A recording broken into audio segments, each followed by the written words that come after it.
উপজেলার সাব রেজিস্ট্রারের দলিল প্রতি টাকা দাবি এবং দলিল লেখককে মারধরের ঘটনায় বিক্ষুব্ধ গাজীপুর শ্রীপুরের দলিল লেখকরা আন্দোলনে নেমেছেন তারা। ফলে 1 মাস ধরে বন্ধ রয়েছে দলিল লেখা।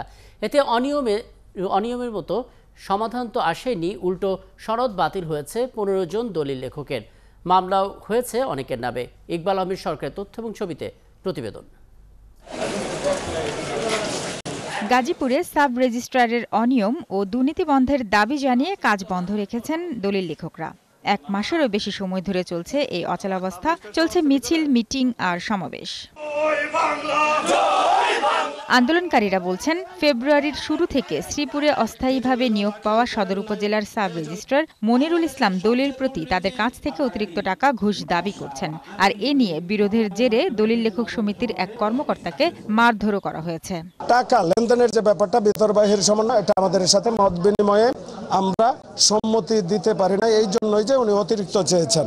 চাহিদা অনেক বেশি এবং এরকম বলেছে যে আপনারা আমাকে বেশি দিবেন, আপনাদেরকে আমরা লাভবান করবো, এই ধরনের অফারও দিচ্ছে। আলাউদ্দিন সাহেবের উপর হামলাগুলো দলিল লেখকদের এই আন্দোলনে সমর্থন জানিয়েছেন বিভিন্ন রাজনৈতিক দলের নেতারা। দাবি পূরণ না হওয়া পর্যন্ত আন্দোলন চালিয়ে যাবার ঘোষণা দিয়েছেন তারা। এদিকে এই আন্দোলনের মাঝেই বিভিন্ন কারণ দেখিয়ে 15 জন দলিল লেখকের সনদ বাতিল করেছে জেলা রেজিস্ট্রি অফিস। যেহেতু তারা দোষী প্রমাণিত হয়েছে এবং আমার ঊর্ধ্বতন কর্মকর্তা তদন্ত প্রতিবেদনের পরিপ্রেক্ষিতে এই কারণের জন্য তাদেরকে করা হয়েছে, সনদ বাতিল করা হয়েছে।